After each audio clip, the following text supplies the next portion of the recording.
पद्धतीचे निकाल येतील असं वाटतंय? आपला एक यावरच्या अनुषंगाने काय निरीक्षण असेल, आपली भूमिका काय आणि मत काय?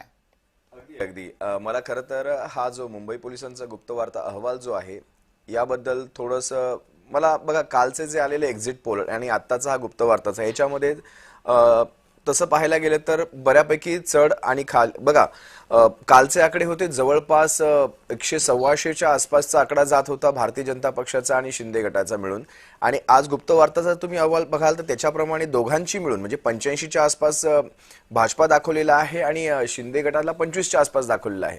तर हा जो आकडा आहे हा कुठेतरी रिझनेबल मला वाटतो आणि मागच्या वेळेसचा भाजपाचा आकडा हा 82-83चा होता, आताही जास्तीत जास्त 85 पर्यंत दाखवतोय। आपण कुठेही कमी नाही केलं आणि जास्तही नाही केलं तरी सुद्धा हा रिझनेबल आकडा मला ठीक वाटतो। 75 ते 80 पर्यंत शिवसेना आणि शरद पवार गटाच्या आणि मनसेच्या मिळून जागा दाखवली जात आहेत, पण अजूनही आम्ही या सगळ्याकडे एक पॉझिटिव्हली पाहतो कारण मुंबईमध्ये ज्या प्रकारे ठाकरे बंधूंची युती झाली ते पाहता जवळपास हा आकडा 90 ते 100च्या आसपास जाण्याची शक्यता आम्हाला जास्त वाटते। जे काही असेल ते आपल्याला थोड्याच वेळात स्पष्ट होईल, पण गुप्तवार्ताचा अहवाल आणि एक्झिट पोल यांच्यामध्ये आजपर्यंत जर कधी पाहिलात तर त्याच्यामध्ये तेवढंसं बसलेलं नाहीये तारतम्य काय म्हणतो आपण त्याला, शब्द मला विशेषतः आठवत नाही, पण कायम एक्झिट पोल हे पुढे किंवा मागे राहतात पण गुप्तवार्ताचा अहवाल हा कट टू कट राहतो। हे आजपर्यंतचं माझं निरीक्षण राहिलेलं आहे निवडणुकांच्या बाबतीतलं। बिलकुल अनिलजी, जी चर्चा आपण करतोय त्या अनुषंगाने असलेले आकडे समोर येत आहेत। मुंबई पोलिसांनी असं म्हटलंय की साधारण काँग्रेस आणि वंचितला 30 ते 35 जागा मिळू शकतात। हा एक अत्यंत कळीचा मुद्दा इथे ठरतोय। मला या निमित्तानं पटकन जायचंय, विनायकराव आंबेकर आपल्याकडे आहेत। विनायकराव, काँग्रेसला इतकी चांगली परिस्थिती मुंबईत अनुभवता येईल स्वतंत्र लढल्याचा आणि त्यात सुद्धा प्रकाश आंबेडकरांच्या सोबत गेल्याचा फायदा मिळेल? बेसिकली काँग्रेसची तिथे ग्राउंडवरती काय परिस्थिती होती याची मला माहिती नाही, त्यामुळे मी त्याच्यावरती काही मत देणं हे अयोग्य ठरेल। परंतु भाजप आणि शिवसेना महायुतीची परिस्थिती मला जवळून माहिती आहे आणि त्याच्यामध्ये आम्ही अजूनही ठाम आहोत की आमची परिस्थिती चांगली आहे।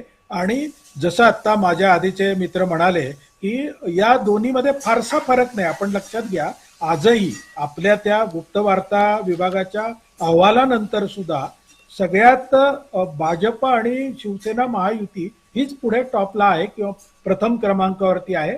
त्यामुळे ज्या वेळेला अशी परिस्थिती येते त्यावेळेला नवीन आघाडी करण्याची परिस्थिती येईल असं मला वाटत नाही, पण याच आघाडीला लोक येऊन मिळतील आणि आमचा महापौर बसेल अशी माझी अजूनही ठाम खात्री आहे।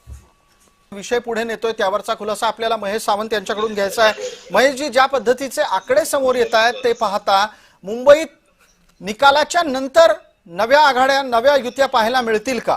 आणि तसं झालं तर शरद पवार गटाची भूमिका काय असेल? तुम्ही पूर्णपणे आत्ताच्या घडीला ज्यांच्या सोबत आहात त्यांच्याच सोबत राहणार आहात, कारण ते सातत्यानं रोज रोज आठवण करून देत आहेत एकत्र आलो एकत्र राहण्यासाठी, एकत्र आलो एकत्र राहण्यासाठी। तुम्ही ज्यांच्या सोबत एकत्र आला आहात त्यांच्याच सोबत एकत्र राहणार आहात का? प्रसादजी, नक्कीच आम्ही ज्यांच्या सोबत आहोत त्यांच्याच बरोबर एकत्र राहणार आहोत।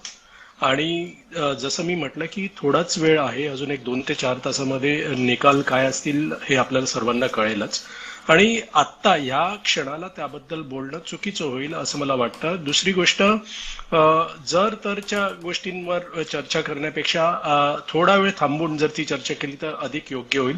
आणि आत्ता या क्षणाला असा कुठला प्रस्तावही नाहीये। सगळ्यांनी ज्या ज्या राजकीय पक्षांनी ह्या निवडणुका लढल्या त्या सर्वांना माहितीये की एखाद्या वेळेस असं होऊ शकतं। काही पक्ष असं म्हणही होते, काही राजकीय जाणकारही असं म्हणत होते की एखाद्या वेळेस कोणालाही बहुमत मिळणार नाही आणि अशा वेळेला युत्या आणि आघाड्यांची एखाद्या वेळेस शक्यता आहे। तर मगाशी मी म्हटलं त्याप्रमाणे अनपेक्षित युती आणि आघाडी ही होऊ शकते। त्यामुळे कोण कोणाबरोबर जातं कोण कोणाबरोबर राहतं हे बघणं फार औत्सुक्याचं असेल आणि त्याची आपण थोडा वेळ बिलकुल महेशजी, एक ताजी बातमी येते माझ्यासोबत आपल्या सहकारी आहेत प्रणिता, ती बातमी देत आहेत पटकन। महत्त्वाची बातमी आहे, महामुंबईत सरासरी 55% मतदान झालेलं आहे। महामुंबईतल्या मतदानाची ही टक्केवारी समोर येते। मुंबईत 52.87% तर ठाण्यात 55.2% मतदान झालेलं आहे। तर कल्याण डोंबिवलीत केवळ 38.69% मतदान झालेलं आहे।